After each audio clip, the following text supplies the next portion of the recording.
నాకు ఈ అవకాశం ఇచ్చిన పెద్దలందరికీ పేరు పేరున ధన్యవాదాలు. Thank you.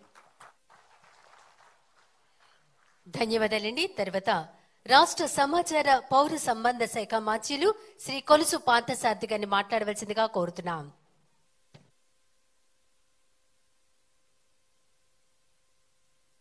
పొట్టి శ్రీరాములు గారి ఆత్మార్పణ దినం, అదేవిధంగా సర్దార్ వల్లభాయ్ పటేల్ గారి వర్ధంతి కార్యక్రమానికి విచ్చేసిన మన ప్రీతమ ముఖ్యమంత్రి, దార్శనికుడు, పెద్దలు గౌరవ ముఖ్యమంత్రి వర్యులు నారా చంద్రబాబు నాయుడు గారికి, రాష్ట్ర ఉప ముఖ్యమంత్రి గారు పెద్దలు పవన్ కళ్యాణ్ గారికి, వేదిక మీద ఉన్న నా సహచార మంత్రివర్యులకు, శాసనసభ్యులకు, పార్లమెంట్ సభ్యులకు, అధికారులకు అందరికీ నా హృదయపూర్వక నమస్కారాలు. కోట్లాది మంది తెలుగువారి ఆత్మాభిమానానికి నిలువెత్తు ప్రతి సాక్ష్యం మన పొట్టి శ్రీరాములు గారు. ఎందుకంటే ఆయన ఆ రోజు చేసిన ఆత్మార్పణ మూలంగానే ఈరోజు ప్రపంచవ్యాప్తంగా తెలుగు వారికి గుర్తింపు లభించే విధంగా ఈ ఆంధ్రప్రదేశ్ అవతరించిన విషయం మీ అందరికీ తెలిసిందే.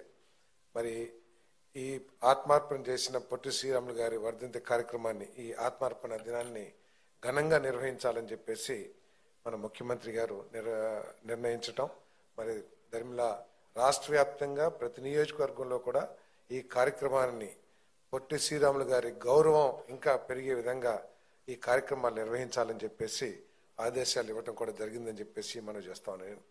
మరి పొట్టి శ్రీరాములు గారు ఆంధ్రప్రదేశ్ అవతరణతో పాటు ఒక గొప్ప సామాజికవేత్తగా కూడా ఆ రోజు హరిజనోద్ధరణ కోసం పోరాటం చేస్తమే కాకుండా నిరాహార దీక్షలు కూడా చేశారని చెప్పేసి మనం చేస్తా ఉన్నాను.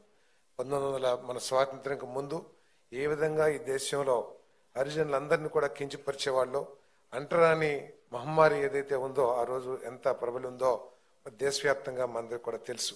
అయినా కూడా అటువంటి పరిస్థితుల్లో ఆయన దేనికి విరవకుండా నిరాహార దీక్ష చేసి దళితులకు కూడా దేవాలయాల్లో ప్రవేశం కల్పించాలని చెప్పేసి మరి ఆ రోజు పోరాటం చేసిన మహనీయుడు పొట్టి శ్రీరాములు గారని చెప్పేసి మీకు మనవి చేస్తాను. అంతేకాకుండా ఆయన పోరాట ఫలితంగానే మద్రాసు రాష్ట్రంలో అనేక శాసనాలు ఏర్పాటు చేయటమే కాకుండా ఆ రోజు ఆ ప్రభుత్వం ఒక ఆర్డర్స్ కూడా ఇచ్చింది. వారంలో ఒకరోజు ప్రతి కలెక్టర్ కూడా ఈ హరిజనోద్ధరణ కోసం కృషి చేయాలని చెప్పేసి ఆర్డర్స్ కూడా ఇవ్వటం జరిగిందంటే ఆ మహనీయుడు గొప్పతనం అని చెప్పేసి ఈ సందర్భంగా నేను తెలియజేస్తామని నేను. మరి మన పూర్వీకులు పొట్టి శ్రీరాములు గారు కానివ్వండి, లేదు గాంధీజీ గారు కానివ్వండి, సుభాష్ చంద్రబోస్ గారు కానివ్వండి, వల్లభాయ్ పటేల్ గారు కానివ్వండి, వాళ్ళంతా పోరాటం చేసి త్యాగాలు చేసింది మన దేశం, మన రాష్ట్రం, మన ప్రజలకి బంగారు భవిష్యత్తు ఉండాలి, స్వేచ్ఛా స్వాతంత్రాలతో కూడిన జీవనం ఉండాలి అని చెప్పేసి ఆ రోజు వాళ్ళంతా కూడా త్యాగాలు చేశారు. కానీ ఈరోజు మనం చూసాం గతంలో ఉన్న ప్రభుత్వం ఏ విధంగా అరాచక పరిపాలన చేసిందో, ప్రజాస్వామ్య విలువల్ని ఏ విధంగా మంటగలిపిందో, కేవలం తన స్వార్థంతో పరిపాలన ఏ విధంగా చేసిందో కూడా మనందరం కూడా చూసామని చెప్పేసి మనం చేస్తాను. ఎంత దిగజారుడు రాజకీయాలు చేస్తా ఉన్నారంటే మనందరికీ తెలిసి ఇందాక చెప్పారు, 1953 అక్టోబర్ 1న ఆంధ్ర రాష్ట్రం ఏర్పడింది. మరి 1956 నవంబర్ 1వ తారీఖున ఆంధ్రప్రదేశ్, తెలంగాణ, ఆంధ్ర కలిపి ఒక రాష్ట్రం ఏర్పడింది. మళ్ళీ జూన్ 2వ తారీఖున ఆ రోజు నా వ్యక్తిగత అభిప్రాయం కేవలం చంద్రబాబు నాయుడు గారిని బలహీనం చేయటానికే ఆ రోజు తెలంగాణ వాదనని తీసుకొచ్చి ఈరోజు ఈ రాష్ట్రం విడిపోవటానికి బీజాలు పడ్డాయని చెప్పేసి కూడా నేను వ్యక్తిగతంగా అభిప్రాయపడుతున్నానని చెప్పేసి కూడా మీకు మనవి చేస్తా ఉన్నాను నేను. మరి ఆ పోరాటాలు కానివ్వండి, ఏదైనా కానివ్వండి, ఈ తెలుగు ప్రజల ఆకాంక్షలకు వ్యతిరేకంగా జూన్ 2వ తారీఖున మరి ఆంధ్ర విడిపోయిన విషయం కూడా మీ అందరికీ తెలుసు. ఆంధ్రప్రదేశ్ చరిత్రలో ఇన్ని తేదీలు ముఖ్యంగా ఉంటే ఈ రోజు దిగజారి ఏ విధంగా రాజకీయాలు చేస్తుందో వైఎస్ఆర్ కాంగ్రెస్ పార్టీ మనందరం కూడా ఒకసారి ఆలోచించాలని చెప్పేసి మీ అందరికీ మనవి చేస్తా ఉన్నాను. మరి ముఖ్యమంత్రి గారు ఆంధ్ర వచ్చే సంవత్సరం నుంచి ఈ ఆత్మార్పణ దినాన్ని ఘనంగా నిర్వహించాలని చెప్పేసి మరి ఉత్తర్వులు ఇవ్వటం కూడా జరిగిందని చెప్పేసి మనవి చేస్తాను. మరి ఏ విధంగా గత ప్రభుత్వం మనందరం కూడా ఆలోచించేయాలి. మన పూర్వీకులు ఏ లక్ష్యం కోసం ఈ దేశానికి, రాష్ట్రానికి స్వాతంత్రం తీసుకొచ్చారో ఆ స్వాతంత్ర ఫలాల్ని మన భవిష్యత్తు తరాలకు అందించాలంటే ఇక్కడ ఒక సుస్థిరమైన ప్రభుత్వమే కాదు, ఒక రాజ్యాంగాన్ని, చట్టాలని గౌరవించి ప్రజల భవిష్యత్తు కోసం పోరాటం చేసే ప్రభుత్వాలు ఉండాల్సిన అవసరం ఉందని చెప్పేసి మనం చేస్తామని నేను.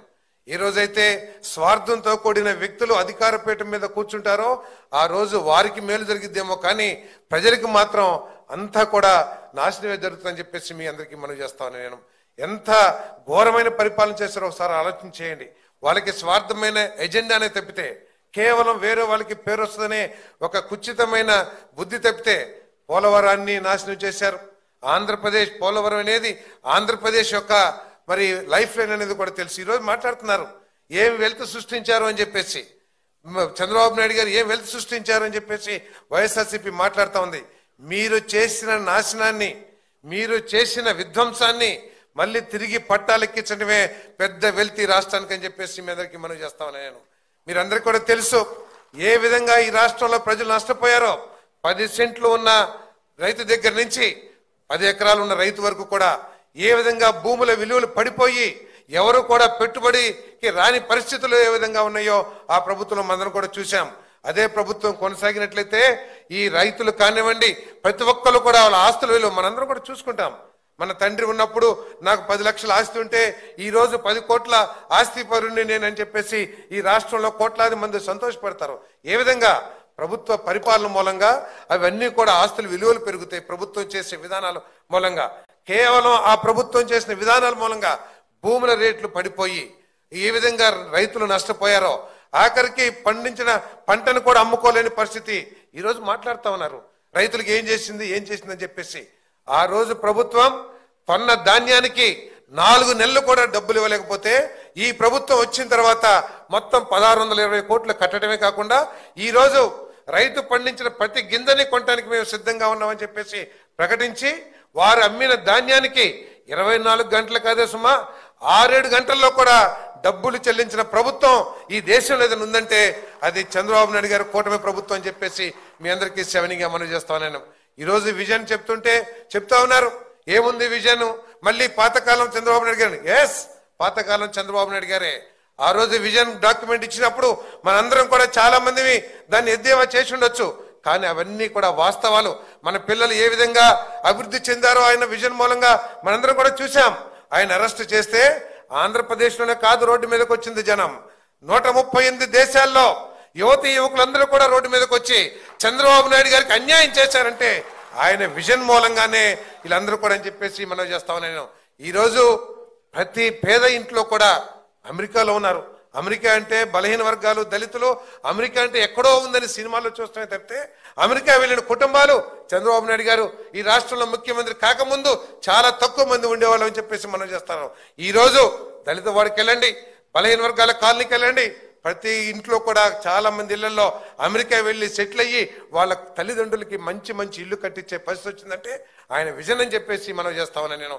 ఈరోజు సైబరాబాద్ మన కళ్ళ ముందున్నా కూడా గుడ్డి వాళ్ళకి మెల్లే ఏం చేశారు 2020 అంటుంటే ఒక్కసారి హైదరాబాద్ వెళ్ళండి. ఈరోజు మేము కూడా హైదరాబాద్ నుంచి వచ్చాం. వెళ్తే ఏదో ఒక న్యూనతాభావం, దీన్ని వదిలేసామే అని చెప్పేసి ఎంతో బాధతో ఉంటాం మనందరం కూడా అని చెప్పేసి మనం చేస్తాం. మళ్ళీ అటువంటి సైబరాబాద్ ఈ రాష్ట్రంలో ఏర్పడాలంటే విజన్ 2047 ఏదైతే ఇచ్చారో అదేమి చంద్రబాబు నాయుడు గారు 2040